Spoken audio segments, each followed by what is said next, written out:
Okey, bismillahirrahmanirrahim. Assalamualaikum warahmatullahi wabarakatuh dan salam sejahtera cikgu ucapkan dekat semua para pelajar yang masih menonton, yang masih datang ke kelas online kita, okey, yang masih berikhtiar untuk datang ke kelas online kita. Okey. Jadi untuk kelas kita kali ini geografi tingkatan 1, kita terus sambung daripada apa yang kita dah belajar pada bulan lepas. Okey, jadi untuk bulan ini kita akan masuk kepada bab 13 untuk geografi tingkatan 1. Jadi sebelum kita masuk, cikgu nak recap balik, okey, kita recall balik apa yang kita dah belajar pada bab sebelum ini, iaitu bab 12 sumber air. Okey, kalau pelajar tengok dekat slide ni, cikgu ada tunjuk ini ialah ringkasan dengan apa yang kita dah belajar untuk bulan lepas lah. Okey. So kita tengok dulu yang pertama tu, jenis sumber air. Dia terdapat dua jenis sumber air, iaitu air permukaan dengan air bawah tanah. Okey.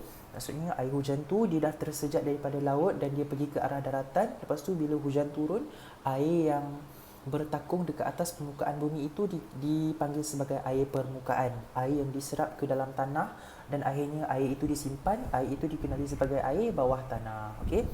Lepas tu yang kedua, kita tengok punca krisis air dekat Malaysia. Okey, dia ada beberapa punca yang berlakunya masalah air dekat Malaysia ni. Yang pertama ialah penebangan hutan di kawasan tadahan hujan. Lepas tu bila berlakunya fenomena cuaca iaitu kemarau. Okey, bila kemarau, kita punya bekalan air bersih akan berkurangan. Seterusnya pembuangan sampah, dia akan menyebabkan pencemaran air dan kita pun akan susah untuk dapatkan bekalan air yang bersih. Seterusnya permintaan yang tinggi dalam sektor perindustrian. Okey, seterusnya penggunaan baji kimia dan racun serangga, dan yang terakhir ialah peningkatan populasi penduduk. Apabila penduduk dekat satu kawasan tu makin ramai, jadi penggunaan air pun makin banyaklah. Okey, jadi akan berlakunya krisis air. Jadi lepas berlakunya krisis air ni, kita tengok apa kesan dia pula, iaitu yang ketiga, kesan krisis air dekat Malaysia. Yang pertama ialah kekurangan bekalan air bersih. Of course lah, bila bekalan air tu lagi banyak digunakan, kita akan kekuranganlah bekalan air. Seterusnya kesan ke atas tanah, tanah akan jadi kering ataupun gersam. Okey. Lepas tu seterusnya kepupusan flora dan fauna, sebab diorang pun tak dapat air, jadi tumbuh-tumbuhan dengan haiwan pun boleh mati. Seterusnya kemudaratan kepada manusia juga. Okey, dia boleh mendatangkan kemudaratan kepada manusia. Apabila berlakunya pencemaran air, dia akan menyebabkan berlakunya manusia terkena penyakit-penyakit berjangkit daripada air lah. Okey, macam taun, demam kepialu ataupun leptospirosis tu. Okey, kencing tikus. Dan yang terakhir ialah langkah-langkah yang kita boleh ambil untuk mengurangkan kesan krisis air ni dekat Malaysia. Yang pertama ialah pemeliharaan dan pemuliharaan kawasan tadahan hujan. Maksudnya kita jaga kawasan hutan kita. Okey. Yang kedua ialah penguatkuasaan undang-undang. Yang ketiga ialah rawatan air kumbahan. Yang keempat ialah meneroka air bawah tanah yang kita masih belum guna. Dan yang terakhir sekali ialah mengadakan kempen kesedaran mengenai kebersihan alam sekitar kepada masyarakat. Okey. Ini adalah langkah-langkah yang kita boleh ambil lah. Jadi ini secara ringkas apa yang kita dah belajar pada bulan lepas. Untuk bulan ini, kita akan masuk kepada tajuk bab 13, iaitu sisa domestik. Okey, untuk bab 13 ni kita akan tengok kepada 4 subtopik, iaitu 13.1 jenis-jenis sisa domestik, yang kedua 13.2 sisa-sisa domestik di Malaysia, yang ketiga iaitu 13.3 ialah kesan-kesan pembuangan sisa domestik di Malaysia, dan yang keempat iaitu 13.4 langkah-langkah mengurangkan kesan pembuangan sisa domestik. Okey, jadi tanpa membuang masa, cikgu terus masuk kepada tajuk 13.1. Kita tengok penerangan dia. Sisa domestik terdiri daripada pepejal dan cecair yang boleh dikategorikan sebagai bahan organik dan juga bahan bukan organik. Okey, jadi sisa-sisa yang kita dah buang ni, okey, yang kita dah buang ke alam sekitar ni, dia boleh dibahagikan kepada dua jenis, iaitu yang jenis pepejal dan juga jenis cecair. Dia ada dua jenis ni. Dan dia boleh terbahagi kepada bahan organik dan juga bahan bukan organik. Okey, jadi kita akan tengok apa itu bahan organik dan apa itu bahan bukan organik. Ini ialah bahan-bahan organik. Jadi maksud bahan organik ni, ianya ialah bahan yang boleh diuraikan dan dilupuskan. Okey, ini ialah maksud bahan organik lah. Bahan yang boleh diurai dan boleh dilupuskan. Yang kedua, dihasilkan dari sumber haiwan dan tumbuhan. Okey, diurai dan dilupuskan ni maksudnya dia boleh diuraikan secara semula jadi oleh alam sekitar dan dia tidak akan mendatangkan kemudaratan ataupun mencemarkan alam sekitar kita. Okey, dia boleh diuraikan secara semula jadi macam tu terus je. Okey, dan dia boleh dilupuskan lah. Contoh kalau macam plastik ke, dia tak boleh dilupuskan. Dia memerlukan satu tempoh masa yang lama untuk lupuskan plastik. Okey, kalau bahan-bahan yang organik ni ni dia boleh dilupuskan terus, okey, dia tidak memudaratkan kepada alam sekitar lah. Dan dia biasanya datang daripada haiwan ataupun tumbuh-tumbuhan. Jadi kita boleh tengok yang pertama tu sisa makanan, okey, contohnya macam tulang ikan ke, tulang ayam ke, ini semua kira macam bahan-bahan organik lah, okey, sebab dia boleh diuraikan dan boleh dilupuskan macam tu je. Sebab kalau macam tulang ikan atau tulang ayam, kalau kita biar dia lama-lama dia akan reput. Jadi kalau kita biarkan lagi lama, maksudnya dia akan terus diurai lah, dia akan terus terurai, dia terus lupus macam tu je, okey, sebab dia bahan organik. Yang kedua ialah sisa kebun. Yang ni yang dia cakap tumbuh-tumbuhan tu lah, okey. Pokok-pokok yang dah mati, daun-daun kering, itu semua dikira macam tumbuhan lah. Dan yang terakhir ialah kertas. Sebab yang kita tahu, kertas ni dia pun datang daripada tumbuh-tumbuhan juga, okey. Jadi dia pun antara bahan-bahan organik yang boleh diuraikan secara semula jadi. Seterusnya kita tengok kepada yang kedua, iaitu bahan bukan organik.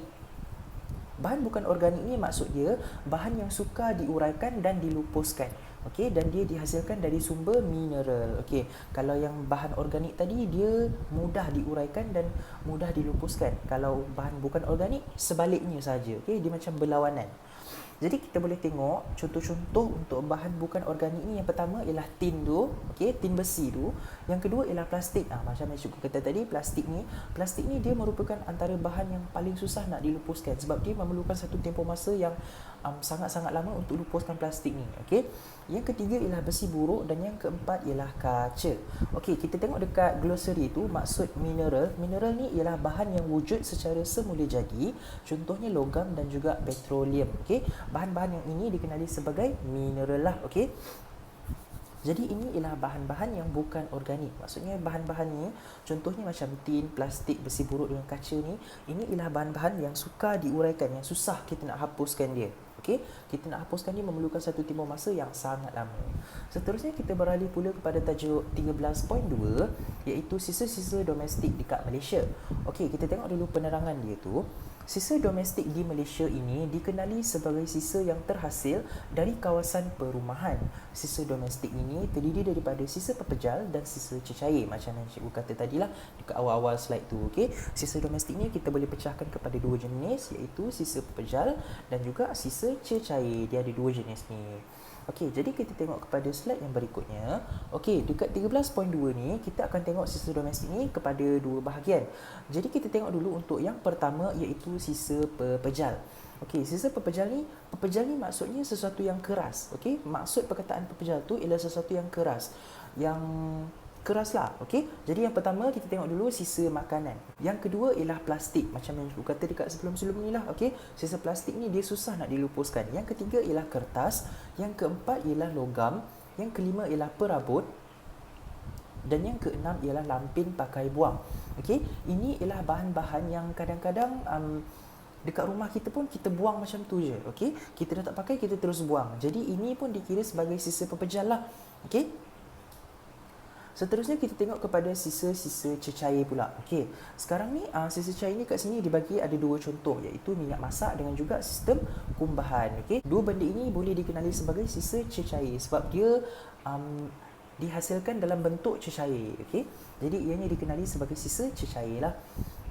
Okey, jadi cikgu rasa sampai itu sahaja dulu untuk kelas kita kali ini. Jadi untuk latihan yang cikgu nak pelajar semua buat untuk kelas kita kali ini, cikgu nak pelajar semua buka modul yang telah diberikan ini, okey. Buka modul ini dan cikgu nak pelajar semua buat latihan yang terdapat pada muka surat 7 ini sahaja. Okey, buat latihan yang terdapat pada muka surat 7 ini sahaja. Sebab ini sahaja yang kita dah cover untuk kelas kita kali ini. Jadi buat yang ini sahaja dulu. Dan kalau pelajar nak baca nota-nota ringkas, cikgu ada sediakan nota-nota ringkas untuk pelajar semua baca dalam modul ni. Daripada muka surat 1 sampai 6 ni semua nota-nota ringkas lah. Okey, itu semua nota-nota ringkas yang cikgu sediakan. Latihan tu cikgu nak pelajar semua buat latihan pada muka surat 7 itu sahaja. Okey, jadi kalau ada apa-apa persoalan yang pelajar tak faham, ada penerangan cikgu yang kurang jelas mengenai topik yang kita dah cover sebentar tadi, okey, pelajar boleh ajukan soalan kepada grup WhatsApp yang dah disediakan. InsyaAllah kalau cikgu boleh jawab, cikgu akan pernah jawab. Dan Kita akan jumpa lagi untuk kelas akan datang macam biasa, insya-Allah. Assalamualaikum dan salam sejahtera.